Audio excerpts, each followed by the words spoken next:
السلام عليكم ورحمة الله وبركاته.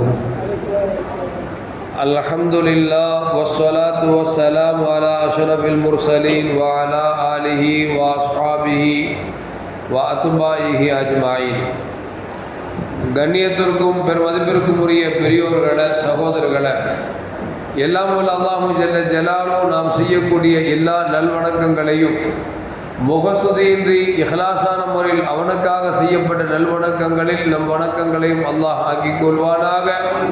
நாம் செய்யக்கூடிய வியாபாரங்களிலும் தொழில்துறைகளிலும் நஷ்டமில்லாத ஹலாலான முறையில் நிரம்ப லாபத்தை பெற்று அந்த லாபகரமான வாழ்க்கையை கொண்டு தம் தேவைகளையும் தேவை உடையவர்களின் தேவைகளையும் நிறைவேற்றக்கூடிய நல்ல பொருளாதாரத்தையும் உள்ள விசாலத்தையும் அல்லாஹ் நம் அனைவர்களுக்கும் வழங்கி அல்வானாக. கஞ்சத்தனம் என்கிற தீய பண்பை விட்டால் தான் நம்மை பாதுகாத்துக் கொள்வானாக. நம்மை இந்த உலகத்தில் வாழ வைக்கும் காலமெல்லாம் நோய் நொடியின்றி உடல் ஆரோக்கியத்தோடு நம்மை வாழ செய்வானாக. அந்த ஆரோக்கியமான வாழ்க்கையை கொண்டு அல்லாஹ் ரசூலை நெருங்கக்கூடிய அனைத்து நல்ல முறைகளையும் புரியக்கூடிய நல்ல முத்தகின்களின் கூட நம்மை ஆக்கி அருள்வானாக. திடீர் மரணங்களை விட்டும் தீய மரணங்களை விட்டும் அல்லாஹ் நம்மையும் நம் குடும்பத்தையும் நம் சமூகத்தையும் முழுமையான முறையில் பாதுகாத்துக் கொள்வானாக. மருத்துவமனையின் செலவினைகளை விட்டும் வேதனைகளை விட்டும் அல்லாஹ் நம்மை பாதுகாத்துக் கொள்வானாக. நம்மில் யாரெல்லாம் நோயால் பாதிக்கப்பட்டு வீடே கதி என்றும் ஆஸ்பத்திரியை கதி என்றும் அல்லல் பட்டும் அவதியுற்றும் இருக்கிறார்களோ அந்த மக்களுக்கெல்லாம் நோயை போக்கி உடல் ஆரோக்கியத்தை அல்லாஹ் வழங்கி அல்வானாக. அவர்களை கொண்டு அவர் குடும்பத்திற்கும் சமூகத்திற்கும் நல்ல பலன்களை வழங்கி அல்வானாக. நாம் இந்த உலகத்தில் வாழ்ந்து வருகிற நேரத்தில் லா இலாஹ இல்லல்லாஹ் முஹம்மது ரசூலுல்லாஹ் என்ற கலிமாவை ஒளிந்து ஜன்னத்துல் ஃபிர்தௌஸை கண்ணால் கண்டு அகமகிழ்ந்து சிரித்தவனமா வர்ணிக்கக்கூடிய நல்வேறு பெற்ற மக்களில் அல்லாஹ் நம்மை ஆக்கிக் கொள்வானாக. மரணித்தும் மரணிக்காத இறைநேசர்கள் கூட்டத்தில் நம்மை ஆக்கி அல்வானாக. நாளை மறுமையில கண்மணி முஹம்மது ரசூலுல்லாஹி ஸல்லல்லாஹு அலைஹி வஸல்லம் அவர்களின் திருக்கரங்களால் ஹவுதுல் கௌசர் என்கிற தடாகத்தில் நீர் பருகி அன்னாரின் ஷஃபாஅத்தை பெற்று அன்னாரின் கரம் பிடித்து ஜன்னத்துல் ஃபிர்தௌஸ் என்ற உயர்ந்த சுர்க்கத்தில் அவர்கள் அருகாமையில் அமர்வதற்குரிய நல்ல பாக்கியத்தை தந்தல்வானாக. எல்லாவற்றுக்கும் மேலாக இறை அன்பை பெற்று இறைவனை பார்த்து பரவசம் அடையக்கூடிய அவருடைய லிக்காவையும் ரிலாவையும் பெற்ற மக்களில் அல்லாஹ் நம்மை ஆக்கிக் கொள்வானாக. அருமையான மூமின்களே, கண்மணி முஹம்மது ரசூலுல்லாஹி ஸல்லல்லாஹு அலைஹி வஸல்லம் அவர்கள் அங்கங்களுடைய சிறப்புகளை நாம் பார்த்து கொண்டு வருகிறோம். அதன் அடிப்படையில் பெருமானார் ஸல்லல்லாஹு அலைஹி வஸல்லம் நாவு எந்த அளவுக்கு நம்மை விட்டு வித்தியாசமானது என்று சொன்னால், நாம் உணவை உண்டோம் என்று சொன்னால் உரப்பை அறியலாம், அல்லது புளிப்பை அறியலாம், அல்லது கசப்போ ஏதோ ஒன்றை அறியலாம். ஆனால் ஹராம் ஹலாலை அறியக்கூடிய ஆற்றல் நமக்கு இல்லை. அது ஹராமா ஹலாலா எப்படி நம்ம விளங்க முடியும் அப்படின்னா, மாமிஷன்னு வச்சுக்கங்களேன், நம்ம கேட்போம் பாய் அறுத்துதா அப்படின்னா ஹலாலு, பாய் அறுக்கலையா அது ஹராம் அப்படின்னு விளங்கியிருப்போம். ஸல்லல்லாஹு அலைஹி வஸல்லம் நாவு எப்படிப்பட்ட நாவு என்று சொன்னால், ஒரு கவலத்தை வாயில் வைத்து விட்டால் இது ஹராமா ஹலாலா என்று சொல்லக்கூடிய ஆற்றலை அல்லாஹ் ஜல்ல ஜலாலுஹு நபிகள் நாயகம் ஸல்லல்லாஹு அலைஹி வஸல்லம் வழங்கி இருந்தார். எப்படி என்று சொன்னால், ஒரு கட்டத்தில் நபிகள் நாயகம் ஸல்லல்லாஹு அலைஹி வஸல்லம் அவர்கள் ஒரு ஜனாசாவில் கலந்து கொண்டார்கள். ஜனாசாவில் கலந்து கொண்டு அந்த மையத்தை நல்லடக்கம் செய்த பிறகு பெருமானார் ஸல்லல்லாஹு மக்கள்கிட்ட சொன்னாங்க, இந்த ஜனாசாவின் சொந்தக்காரரோ அல்லது அக்கம் பக்கத்தில் உள்ளவர்களோ மையத்துடைய வீட்டில் இருப்பவர்களுக்கா நீங்கள் உணவை தயார் செய்யுங்கள் என்று சொல்லி பெருமானார் ஸல்லல்லாஹு சொன்னாங்க. பொதுவாக மரபு என்ன அப்படின்னா, நம்ம வீட்டு பக்கத்தில் ஒரு ஆள் மூத்தா போயிட்டார் அப்படின்னா நான் அண்டை வீட்டுக்காரங்க என்ன செய்யணும் அப்படின்னா அவங்களுக்காக உணவு தயாரிக்க வேண்டும் என்று சொன்னால், மரணத்தினுடைய துக்கத்தில் அவங்க இருப்பாங்க, இப்போ சாப்பிடணும்னு மனசு வராது, சோறாக்குனாலும் ஊரெல்லாம் ஒரு மாதிரியா பேசும், துக்கத்தில் இருப்பாங்க. அப்போ என்ன செய்யணும் அப்படின்னா சொந்தத்தில் உள்ளவர்களோ அல்லது அண்டை வீட்டுக்காரர்களோ அவர்களுக்காக உணவு தயாரித்து கொடுப்பது என்பது ஒரு சுண்ணத்தான ஒரு காரியம். ஆனால் இன்றைக்கி எப்படி ஆகிப்போச்சு அப்படின்னா, பக்கத்து வீட்டுக்காரர் மொத்தம் போகிற மாதிரி தெரிஞ்சிச்சு அப்படின்னா உடனே கதவு போட்டு 2 நாள் வெளியே போயிடுவார். 2 நாள் கழிச்சு வந்துட்டு கேட்பார், என்ன வீட்டில் வாப்பா போட்டுருந்தாங்க அப்படிம்பார். மொத்தா போய் 2 நாள் ஆச்சு. 2 நாள் ஆச்சா அப்படின்னு படிச்சுவார். இன்னா லில்லாஹி வ இன்னா இலைஹி ராஜிஊன் சொல்லிட்டு கம்மான் உட்காந்துக்குவார். ஆனால் நல்லா தெரியும் அவர் போயிடுவார், போயிட்டா நமக்கு சிக்கல் வந்துடும் சொல்லிட்டு செய்யறாரு, கதவு போட்டு போயிடுறாங்க. இஸ்லாத்துடைய மரபு என்ன அப்படின்னா, நம்ம பக்கத்து வீட்டில் மோத்தா போயிட்டா பக்கத்து வீட்டுக்காரங்க நினைச்சிடும் அவங்க உணவு தயாரித்து கொடுக்கணும். இதை ரசூலுல்லாஹ் சொல்கிறாங்க, இந்த மையத்தூர் வீட்டுக்காரங்களுக்கு சொந்தக்காரங்களோ அல்லது அண்டை வீட்டுக்காரங்களோ உணவு சமைத்து அவர்களுக்கு கொடுங்கள் என்று சொன்னார்கள். இதை கேட்ட ஒரு குடும்பத்தார்கள் என்ன செய்கிறாங்க அப்படின்னா, ரசூலுல்லாஹி ஸல்லல்லாஹு அலைஹி அவங்களுக்கு விருந்து கொடுக்கணும் அப்படின்னு சொல்லிட்டு ரசூலுல்லாஹ் அந்த மையத்திலிருந்து திரும்பி வருகிற பொழுது ஒரு பெண்மணி கூப்பிட்றாங்க, யார் சொல்லலாம், வீட்டில் விருந்தோம்பல் ஏற்பாடு பண்ணியிருக்குது, வந்து சாப்பிட்டுட்டு போங்க அப்படின்னு சொல்லி ரசூலுல்லாஹ்வை அழைக்கிறாங்க. ஸல்லல்லாஹு அலைஹி வஸல்லம் அவங்களும் சஹாபாக்களும் இந்த அம்மா கூப்பிட்டாங்கன்னு சொல்லி போகிறாங்க. சமையல் தயார் ஆகி உணவெல்லாம் பரிமாறப்படுகிறது. சஹாபாக்கள் பெரும்பாலும் அன்றைக்கு பெரும்பாலும் பட்னியாக தான் இருப்பாங்க. ஏன்னா அவங்களுக்கு உணவு வாய்க்கெல்லாம் ரொம்ப சிரமமான காலம். இப்போ ரசூலுல்லாஹி ஸல்லல்லாஹு அலைஹி உட்கார்றாங்க, சஹாபாக்கள் உட்கார்றாங்க, உணவு பரிமாறப்படுகிறது. சஹாபாக்கள் நடிச்சுறாங்க அப்படின்னா உணவை எடுத்து மடமடவென்று உண்ண ஆரம்பித்து விட்டார்கள்.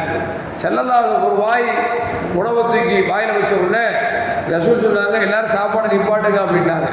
ஸல்லல்லாஹு சாப்பிடலை, அந்த வாயில் வைத்து சாப்பாடை மீண்டும் உமிழ்ந்து விட்டார்கள். அது வீட்டுக்காரம்மா கூப்பிட்டு கேட்டாங்க, ஏம்மா இந்த கறி எப்படி வந்துச்சு அப்படின்னாங்க.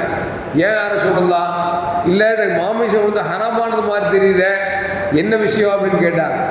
அந்த அம்மா சொன்னாங்க, ஒன்றுமில்லை யார் சொல்லலாம், நீங்கள் விருந்துக்கு வரீங்கன்னு சொல்லி தெரிஞ்சுக்கிட்டு நான் ஆடு வாங்க சொல்லி அனுப்பியிருந்தேன்.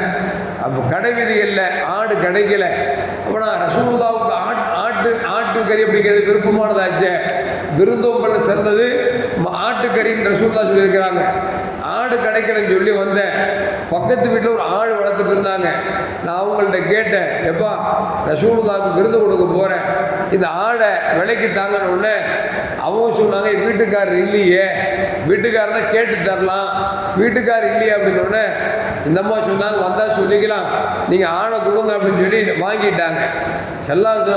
வர்றாங்கன்னு சொல்லி அறுத்து சமைச்சு கொடுத்தாச்சு. நபி சொன்னாங்க, அண்டை வீட்டுக்கார் கணவனிடத்தில் கேட்காமல் அந்த மனைவி கொடுத்த அந்த ஆடு என்பது ஹராமானது. எனவே நான் இந்த உணவை உண்ண மாட்டேன் என்று பெருமானார் ஸல்லல்லாஹு அவர்கள் எழுந்தார் என்று வரலாறு. எதுக்கு சொல்ல வர்றோம் அப்படின்னா, அண்டை வீட்டுக்கார பெண்மணி தான் சொந்த கணவர்கிட்ட வந்து கேட்காம அந்த ஆடை கொடுத்ததுனால அனுமதி இல்லாமல் கொடுக்கப்பட்ட ஆடு அது ஹராம் அப்படின்னு சொல்லி ரசூலுல்லாஹி ஸல்லல்லாஹு அலைஹி சொல்கிறாங்க. அப்படின்னா நம்ம நாவுக்கும் அவங்க நாவுக்கும் நிறைய வித்தியாசம் இருக்குது. நாம தான் நிச்சயம் பக்கத்து வீடு ஆடாக இருந்தாலும் டேஸ்ட்டாக இருந்தால் பரவாயில்லையே, நல்லா வெள்ளாட்டுக்கறியாக இருக்க, இளநாட்டுக்கறியாக இருக்க, நல்லா வெந்திருக்குது, நல்லா சமைச்சிருக்காங்களே அப்படின்னு நம்ம சாப்பிட்ருவோம். ஆனால் ரசூலுல்லாஹி ஸல்லல்லாஹு அவர்கள் ஒரு வாய் சாப்பாடை வாயில் வச்ச உடனே இது ஹராமுன்னு கண்டுபிடிக்கிறாங்கன்னா ரசூலுல்லாஹி ஸல்லல்லாஹு நாவுக்கும் நம் நாவுக்கும் நிறைய வித்தியாசம் இருக்குது. அது மட்டுமல்ல, விஷம் கலந்ததா இல்லையா அப்படிங்கிறத கூட ஸல்லல்லாஹு நாவு கண்டுபிடிக்கும் என்பதை வரலாறு நமக்கு சொல்லி காட்டுகிறது. இப்போ இன்றைக்கெல்லாம் பார்த்தீங்கன்னா நிறைய இடத்துல ஆட்டுக்கு சீல் வைக்கிறாங்க. என்ன அப்படின்னா, ஆடு கெட்டு போச்சு, அது இப்படி ஆகி போச்சு, அப்படி ஆகி போச்சுன்னு சீல் வைக்கிறான். அது உண்மையா அப்படின்னு நிறைய பொய் தான். என்னன்னா, சம்திங் போகல அப்படின்னா அது பாயா இருந்தால் உடனே என்ன செய்யறது, இந்த இடத்துல ஆடு கறிபிடிப்பட்டது, அது பல மாதத்திற்கு முன்னால் உள்ளது, புழு வந்தது, அது வந்துச்சு, இது வந்துன்னு சொல்லி கையூட்டு வரல அப்படின்னா எல்லா ரூட்டையும் போட்டு நினைச்சிருவான், சீல் வச்சிருவான். ஆனால் உண்மையிலேயே விஷம் தோய்ந்ததா இல்லையாங்கிறத மிஷினை வச்சு தான் கண்டுபிடிக்க முடியும். ஆனால் ரசூலுல்லாஹி ஸல்லல்லாஹு அலைஹி நாவு சொல்லும். ஒரு கட்டத்தில் ரசூலுல்லாஹி ஸல்லல்லாஹு அலைஹி அவங்களுக்கு ஒரு யூத பெண்மணி என்ன செய்றாங்க அப்படின்னா விருந்தோம்பல் தர்றாங்க. நபியை பொறுத்த வரைக்கும் யாரை கூப்பிட்டாலும் போயிடுவாங்க. அங்கே நான் பெண்மணி கூப்பிட்ட உடனே ரசூல் ஸல்லல்லாஹு அலைஹி உட்கார்றாங்க. ரசூலுல்லாஹ்வுக்கு பொரித்த கறி கொடுக்கப்படுகிறது. ரசூல் ஸல்லல்லாஹு அலைஹி அவர்கள் அதை வாயில் வைக்கிறார்கள். வைத்த உடனே ரசூலுல்லாஹ் எடுத்துட்டாங்க. என்னன்னு கேட்டோன்னு அந்த பெண்மணியை கூப்பிட்டு கேட்டாங்க, ஏமா இது விஷம் சேர்த்து இருக்குதே, ஏன் சேர்த்தீங்க அப்படின்னு. அந்த யூத பெண்மணி சொன்னாங்க, உண்மையான நபியா இருந்தா விஷம் வந்து அவங்களுக்கு படிக்காது, பொய்யான நபியா இருந்தா அவர் இருக்கிறவரோட சாவறதான பெஸ்ட்டு அப்படிங்கிறதுனால நீங்க உண்மையான நபியா பொய்யான நபியா அப்படிங்கிற சோதிப்பதற்காக நான் விஷம் தோய்த்து வைத்தேன், ஆனால் நீங்கள் கடித்தவுடன் இதில் விஷம் தோய்ந்திருக்கிறது என்று சொல்கிறீர்கள் என்று சொன்னால் நீங்கள் உண்மையான நபிதான் என்பதை நான் ஏற்றுக்கொண்டேன் என்று சொல்லி அந்த பெண்மணி இஸ்லாத்தை ஏற்றார் என்பது வரலாறு நமக்கு சொல்லி காட்டுகிறார். எதற்கு சொல்லுவார்கள் என்று சொன்னால், நபி ஸல்லல்லாஹு அலைஹி வஸல்லம் பொறுத்த வரைக்கும் நமக்கு எப்படி நாவு கொடுக்கப்பட்டதோ அதுபோன்றால் அவனுக்கு நாவு கொடுக்கப்பட்டது. ஆனால் நம் நாவு ருசியை அறியும் அல்லது குறை சொல்லும். ஆனால் நபியின் நாவோ ஹலாலானதா ஹராமானதா என்பதை கண்டுபிடிக்கும். அதே நேரத்தில் இதை விஷம் தோய்த்திருக்கிறதா இல்லையா என்பதையும் கண்டுபிடிக்கும் என்று சொன்னால் நபியும் நாமும் ஒன்றல்ல என்பதை விளங்கிக் கொள்ள வேண்டும். இன்னும் சொல்ல போனா நாம் பேசணும் வச்சுங்களேன், சொல்லுவாங்க என்னடா லூசு மாதிரி உளர்ற அப்படிம்பாங்க. அப்படிதானே? ஏன்னா நமக்கே தெரியாது. சில கடத்தில் பேசிடுவோம், பேசிட்டு ஐயோ இப்படி பேசியிருக்க கூடாது சங்கடப்பட்டிருப்பாரு வருத்தப்படுவோம். ஆனால் ரசூலுல்லாஹி ஸல்லல்லாஹு அலைஹி வஸல்லம் பேசினார் என்று சொன்னால் அவர்கள் நாவில் அல்லாஹ் பேசுகிறான். வமா யன்திகு அனில் ஹவா இன் ஹுவ இல்லா வஹ்யூஹா. நபியின் நாவில் ஒரு வார்த்தை வந்தது என்று சொன்னால் அது இறை செய்தியை தவிர சொந்த செய்தி எதுவும் பேசுவதில்லை என்று சொன்னால் நமக்கும் அவனுக்கும் நிறைய வித்தியாசம் இருக்கிறது என்பதை விளங்கிக் கொள்ள வேண்டும். எல்லாம் வல்ல அல்லாஹ் ஜல்ல ஜலாலுஹு நபியின் மகத்துவத்தை அறிந்து வாழக்கூடிய நல்ல மூமின்களின் கூட்டத்தில் என்னையும் உங்களையும் அல்லாஹ் ஆக்கிக் கொள்வானாக. அஸ்ஸலாமு அலைக்கும் வரஹ்மத்துல்லாஹி வபரகாத்துஹு. அல்லாஹு அலா முஹம்மது ஸல்லல்லாஹு அலைஹி வஸல்லம்.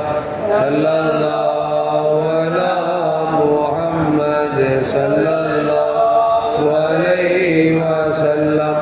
ஸல்லல்லாஹு